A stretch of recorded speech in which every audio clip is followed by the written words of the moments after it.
Queridos hermanos y hermanas, qué bueno encontrarnos de nuevo en este su programa Profundizando en la Fe, por este su canal Televida, el canal de la familia. Y siempre es bueno ponernos en las manos del Señor, como de costumbre, pues Él es la luz, Él es la verdad, Él es la vida. O como dice el Salmo, el Señor es mi luz y mi salvación. Vamos a orar con el Salmo 95. Digan a los pueblos, el Señor es Rey. Él afianzó el orbe y no se moverá. Él gobierna a los pueblos rectamente. Alégrese el cielo, goce la tierra. Retumbe el mar y cuanto lo llena. Vitoreen los campos y cuanto hay en ellos. Aclamen los árboles del bosque delante del Señor que ya llega. Ya llega a regir la tierra, regirá el orbe con justicia y los pueblos con fidelidad. Gloria al Padre y al Hijo y al Espíritu Santo, como era en el principio, ahora y siempre, por los siglos de los siglos. Amén. Pasemos de inmediato también a meditar el Evangelio para este día, tomado de Mateo, capítulo 23, 23 al 26. En aquel tiempo Jesús dijo: «Ay de ustedes, escribas y fariseos hipócritas, que pagan el diezmo de la menta, del anís y del comino, y descuidan lo más grave de la ley, la justicia, la misericordia y la fidelidad. Esto es lo que habría que practicar, aunque sin descuidar aquello. Guías ciegos, que filtran el mosquito y se tragan el camello. Ay de ustedes, escribas y fariseos hipócritas, que limpian por fuera la copa y el plato, mientras por dentro están rebosando de robo y desenfreno. Fariseo ciego, limpia primero la copa por dentro, y así quedará limpia también por fuera». Palabra del Señor. Gloria a ti, Señor Jesús. Hoy, igual que ayer, tenemos la tentación de la incoherencia, la tentación de la hipocresía. Y por eso esta palabra de Dios es una palabra que es de hoy, de ayer y de siempre. Porque hoy también hay mucha apariencia, hay mucha vanidad, hay mucho vivir de la imagen, y por eso tenemos esta ansiedad por que los demás también como que vean mi grandeza, vean mis triunfos, vean si voy a un restaurante, que podríamos decir, qué vaciedad, qué vaciedad. El hombre que vive sumergido en el Espíritu de Dios no le da tanta importancia a esas cosas. No es que la imagen no sea importante, por supuesto que tenemos que cuidar nuestro cuerpo, cuidar nuestra salud, cuidar, podríamos decir también el lugar donde residimos, pero todo ello está en función de algo más grande, de algo más digno. Todo ello está en función de la dignidad humana, en función del anuncio del Evangelio, en función de llevar una palabra como Dios la quiere, con dignidad.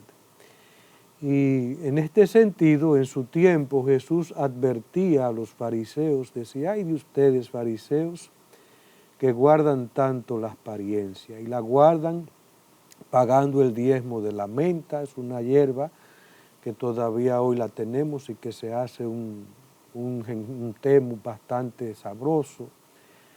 Y de ahí viene la menta que conocemos, después se saborizó de muchas maneras, pero la menta es una hierba, del anís y del comino.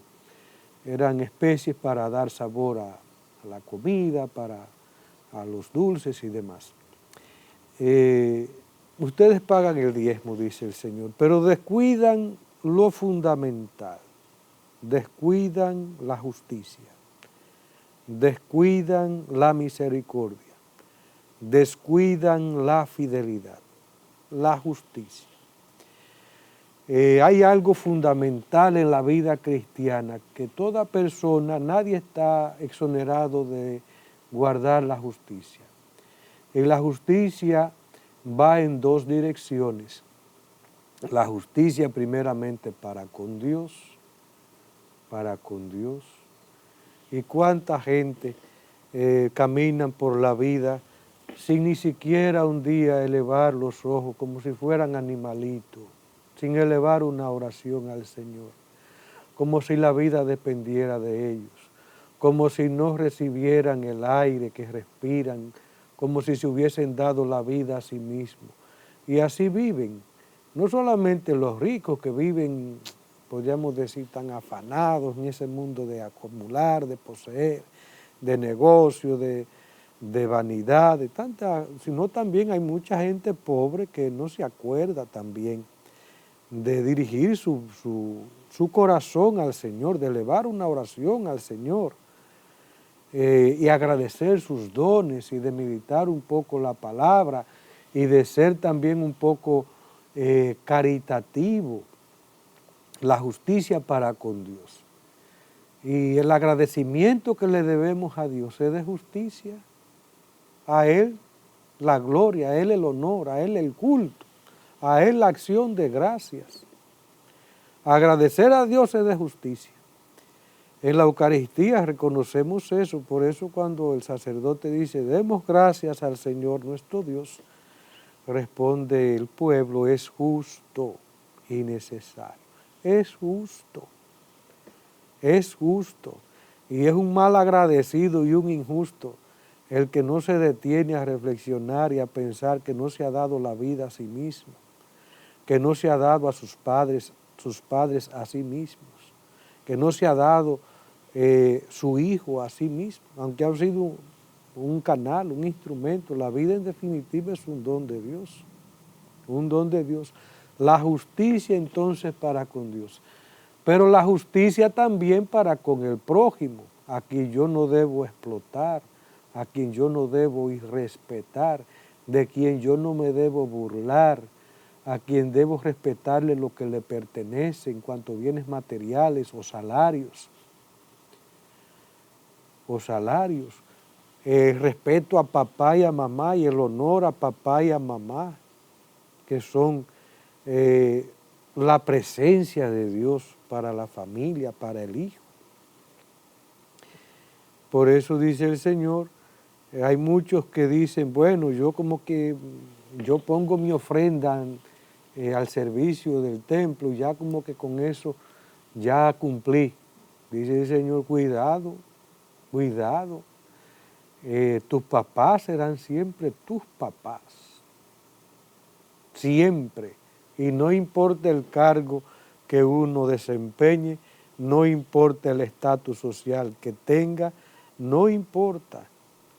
La honra y el cuidado y el detalle y el amor y el agradecimiento y el gesto de cercanía y de cariño para con papá y mamá es fundamental. Incluso cuando dos personas se casan, que dice la palabra, y dejarán, por eso dejará a tu padre y a tu madre, te unirás a tu mujer y formará con ellas una sola carne.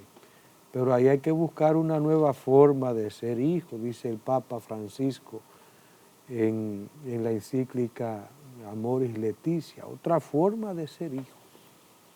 Es decir, ahora formo una nueva familia, pero sé que tengo un deber de justicia para con papá y mamá, de justicia, a quien no debo abandonar, a quien no debo tampoco insultar, dice la palabra, aunque esté chochando, es decir, aunque pierda un poco los estribos o la mente, se le vaya ya. Luego la justicia también para con el hermano en cuanto a saber tutelar su derecho a la buena fama. Cuánto chisme y cuántas calumnias y a veces cuántas zancadillas también en el trabajo. ¿A cuánta gente lo han sacado del trabajo por un chisme, por una calumnia de otro que envidia ese puesto, que desea ese puesto, que ambiciona ese puesto? Son injusticias. Y después vamos a la iglesia tan tranquilo, es lo mismo. Y hasta damos un aporte,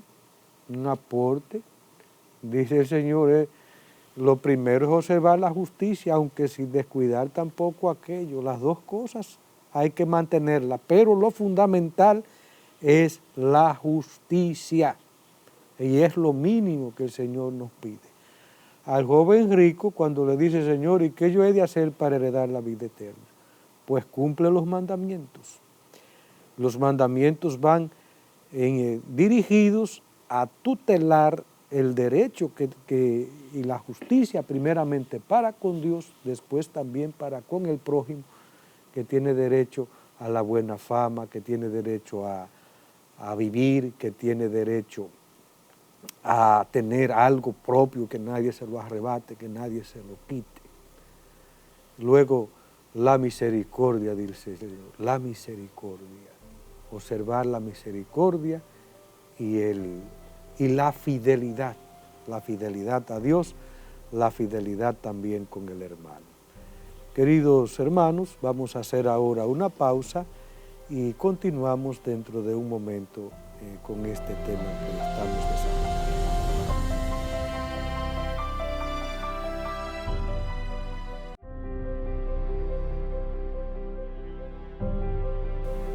Queridos hermanos, en estos últimos capítulos hemos estado viendo la tercera persona de la Santísima Trinidad, el Espíritu Santo, según nos lo presenta la Iglesia en su pedagogía en el Catecismo de la Iglesia Católica. Y nos hemos ido deteniendo en los símbolos del Espíritu Santo, es decir, en esos elementos que me ayudan a entender primeramente qué es y cómo actúa el Espíritu Santo, pero además también que son canales transmisores de la gracia, son canales transmisores, por eso Dios usa de sus criaturas para comunicarme la vida divina también, porque como tengo un cuerpo material, el Señor también usa de la materia, del agua, de la luz, del aceite, para transmitirme la vida divina también. Así como el Hijo de Dios, siendo eterno, siendo divino, siendo de índole espiritual, asume un cuerpo, asume una carne. Así también Dios en su pedagogía, en su providencia, en su amor, asume la materia del pan, del vino, del agua, del aceite, de la luz, para comunicarme su vida divina, para comunicarme su espíritu. Y dentro de esta simbología hemos estado viendo la simbología del agua, la simbología del fuego, la simbología también del aceite, de la unción. Hoy vamos a ver otros símbolos del Espíritu Santo. El primero que vamos a ver hoy es la nube y la luz. Estos dos símbolos son inseparables en las manifestaciones del Espíritu Santo. Desde las teofanías del Antiguo Testamento, la nube, unas veces oscura, otras luminosa, revela al Dios vivo y Salvador, tendiendo así un velo sobre la trascendencia de su gloria. Con Moisés en la montaña del Sinaí, en la tienda de reunión y durante la marcha por el desierto. Con Salomón en la dedicación del templo. La nube en el Antiguo Testamento significaba la presencia, el cuidado de Dios. Por eso, cuando Moisés sube al monte Sinaí, durante 7 días lo cubre una nube. Pero esa nube también está diciendo que Dios es el totalmente otro, el totalmente trascendente. Por eso esa nube unas veces es luminosa, otras veces es oscura. Y podríamos decir que así es la vida cristiana, conducida por el Espíritu. En algunos momentos Dios se nos revela y tenemos como una efusión de su gracia, una iluminación. Otras veces hay momentos de oscuridad, momentos de como que Dios se oculta. Ellos nos habla de ese carácter trascendente de Dios que se revela y también se oculta, que se da, pero que también toma un poco de distancia con respecto a nosotros. Pues bien, estas figuras son cumplidas en Cristo, en el Espíritu Santo. Él es quien desciende sobre la Virgen María y la cubre con su sombra para que ella conciba y dé a luz a Jesús. En la montaña de la transfiguración, es Él quien vino en una nube y cubrió con su sombra a Jesús, a Moisés y a Elías, a Pedro, a Santiago y a Juan, y se oyó una voz desde la nube que decía: este es mi Hijo, mi elegido, escúchenle. Es finalmente la misma nube la que ocultó a Jesús a los ojos de los discípulos el día de la ascensión, y que lo revelará como Hijo del Hombre en su gloria el día de su advenimiento.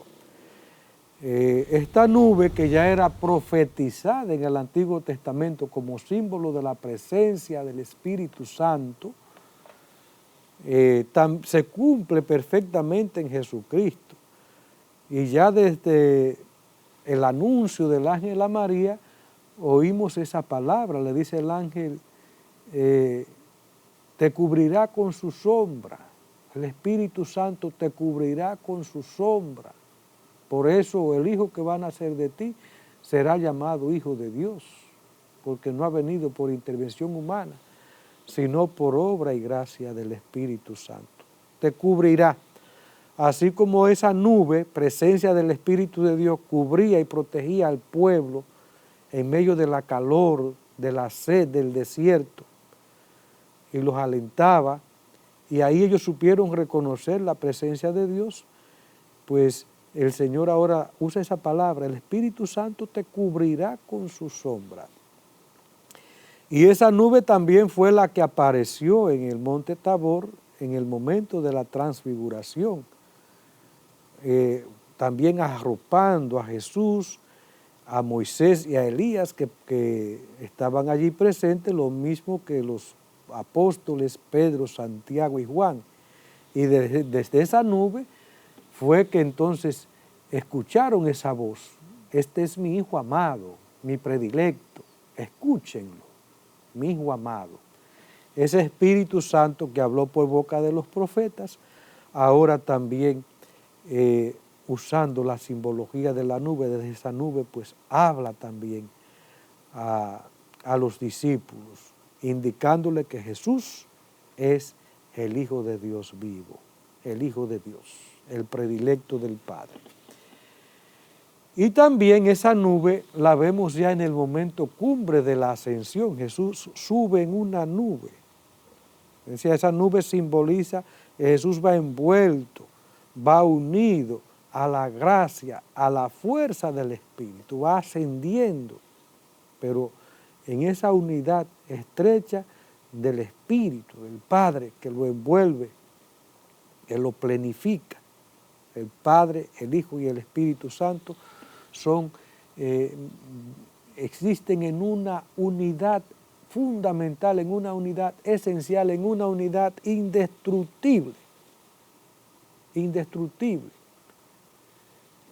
Y finalmente, en el momento del advenimiento, nos dice la palabra, también el Señor vendrá en las nubes.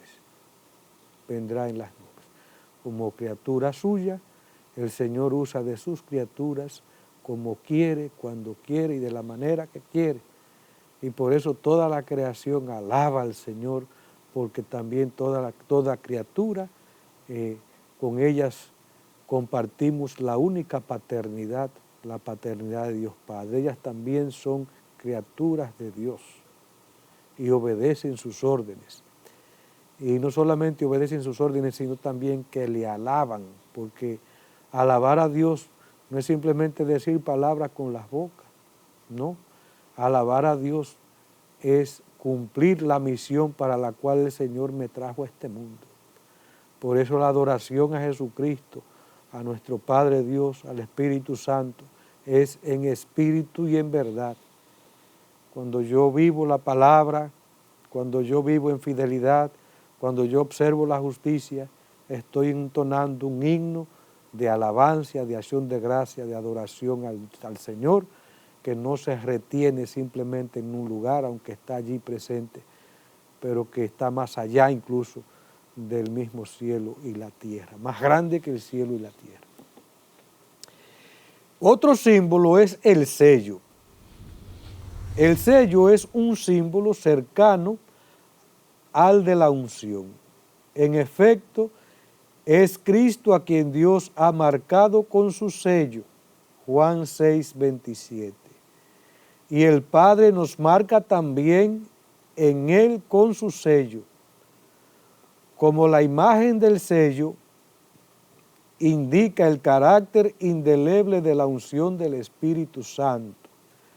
En los sacramentos del bautismo, de la confirmación y del orden, esta imagen se ha realizado en ciertas tradiciones teológicas para expresar el carácter imborrable impreso por estos tres sacramentos, los cuales no pueden ser reiterados.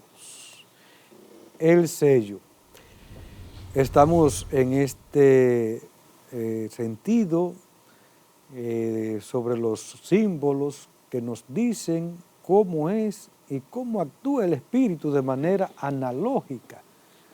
Es decir, por analogía es que podemos acercarnos un poco a Dios, pues Dios está mucho más allá de nuestra pobre comprensión, pero Él se da a entender, se explica a través de signos y a través de palabras y de símbolos.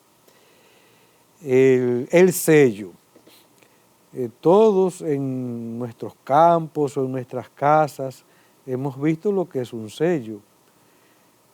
Antiguamente los reyes y los papas firmaban los documentos con el anillo que era como la señal de identidad, y se marcaban los documentos con ese sello. Pero todos, no solamente la gente que tiene una alta dignidad, un alto cargo en la sociedad, usa un sello, también usted en su casa usa un sello. Usted diría, ¿y cómo es eso?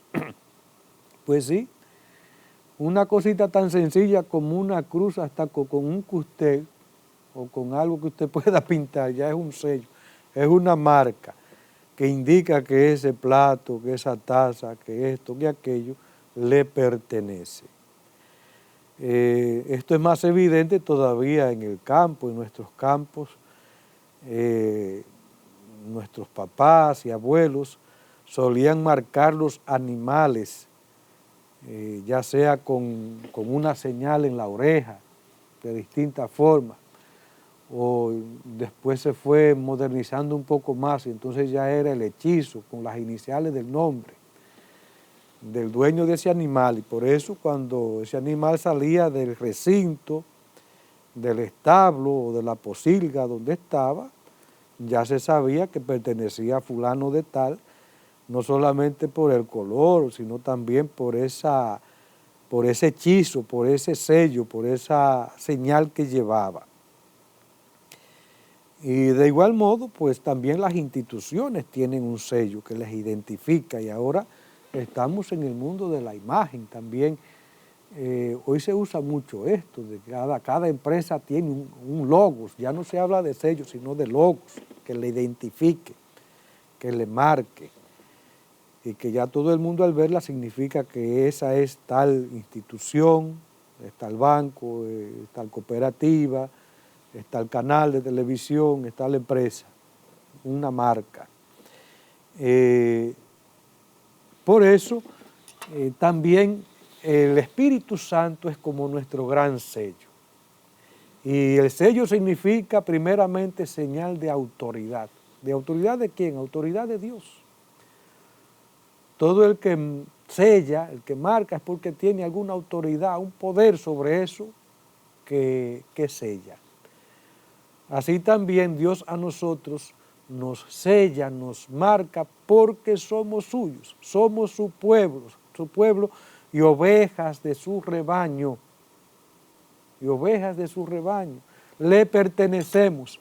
Y aquel que no quiere reconocer que pertenece a Dios, entonces se está regando fuera del tiesto, porque eso no depende ya de si yo quiero o no quiero. Naturalmente Dios respeta la libertad, y si yo no quiero pertenecer a Él, bueno, pues como nos ama, nos deja libres,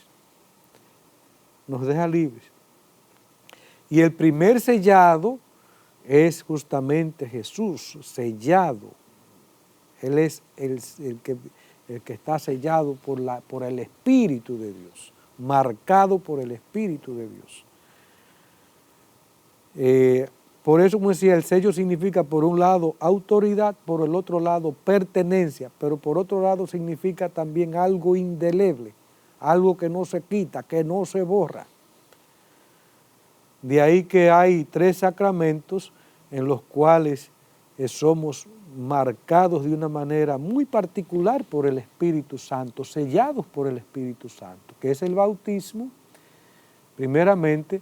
Después está el sacramento de la confirmación, donde nuevamente se nos unge con el crisma, se nos sella con el crisma, y finalmente el orden sacerdotal.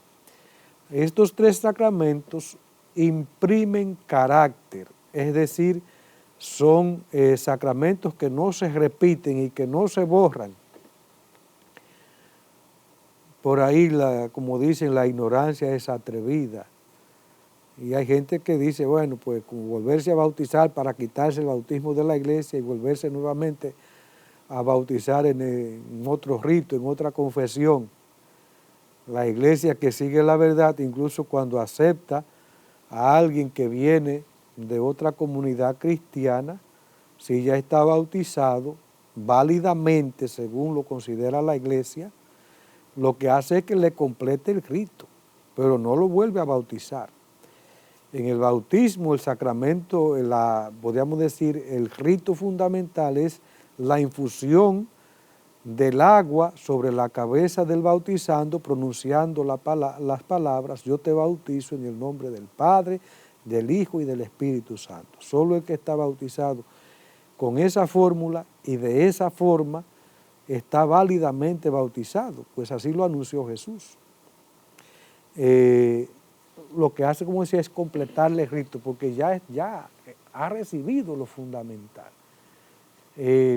Por tanto, decía, estos son sacramentos que no se repiten. Jamás yo volveré a ser bautizado, ni volveré a ser confirmado.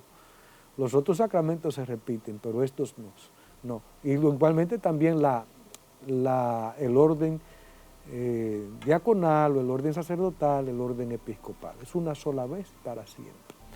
Queridos hermanos, hemos llegado al final de este programa.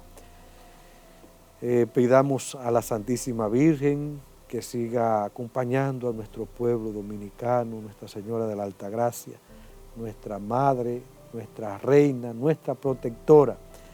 Que les bendiga el Dios Todopoderoso, Padre, Hijo y Espíritu Santo. Amén.